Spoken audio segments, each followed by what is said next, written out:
Hi friends, ಇವತ್ತು ಬೆಳಗ್ಗೆ ತಿಂಡಿಗೆ ನಾನು ಫ್ರೈಡ್ ರೈಸ್ ಮಾಡ್ತಾಯಿದ್ದೀನಿ. ಮಕ್ಕಳ ಕ್ಯಾರಿಯರ್ಗೆ ಅದಕ್ಕೆಲ್ಲ ತುಂಬ ಯೂಸ್ ಆಗುತ್ತೆ, ಬೇಗ ಮತ್ತು ಕೂಡ ಆಗುತ್ತೆ.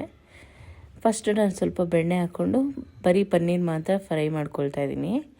ನೆಕ್ಸ್ಟ್ ನಾನು ಈರುಳ್ಳಿ ಮತ್ತು ಹಸಿಮೆಣ್ಸಿನ್ಕಾಯಿ ಕೂಡ ಹಾಕ್ಕೊಂಡು ಚೆನ್ನಾಗಿ ಫ್ರೈ ಮಾಡ್ಕೊಳ್ತಾ ಇದ್ದೀನಿ.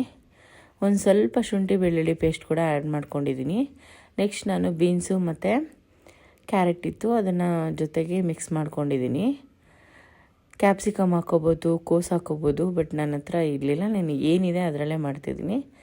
ಅಕ್ಕಿ ಬೇಯಕ್ಕೆ ಇಟ್ಟಿದ್ದೀನಿ.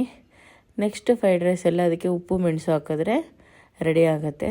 ನೆಕ್ಸ್ಟ್ ನನ್ನ ಮನೇಲಿ ದೇವ್ರ ದೀಪ ಹಚ್ಚಿ ಇವತ್ತೊಂದು ಸಣ್ಣ ಫಂಕ್ಷನ್ ಇತ್ತು, ಗೃಹ ಪ್ರವೇಶ, ಅದಕ್ಕೆ ರೆಡಿ ಆಗ್ತಿದ್ದೀನಿ.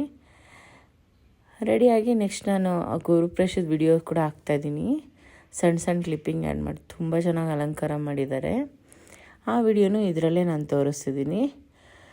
ಫ್ರೈಡ್ ರೈಸ್ ಎಲ್ಲ ಮುಗಿಸ್ಕೊಂಡು ಮನೆಯಲ್ಲೆಲ್ಲ ತಿಂಡಿ ಮಾಡಿಟ್ಟು ಮಕ್ಕಳನ್ನ ಕಳಿಸಿ ನೋಡಿ ನಾನು ಗೃಹ ಪ್ರವೇಶ ಕೂಡ ಹೋಗಿದ್ದೆ. ನೆಕ್ಸ್ಟ್ ನೋಡಿ, ಇದು ಗೃಹ ಪ್ರವೇಶದಲ್ಲಿ ಕಿಚನಲ್ಲಿ ತುಂಬ ಚೆನ್ನಾಗಿ ಅಲಂಕಾರ ಮಾಡಿದ್ದಾರೆ. ಸತ್ಯನಾರಾಯಣ ಸ್ವಾಮಿ ಪೂಜೆಗೆ ಹೋಗಿದ್ದಿದ್ದು ತುಂಬ ಚೆನ್ನಾಗಿತ್ತು. ಲೈಕ್ ಮಾಡಿ, ಶೇರ್ ಮಾಡಿ.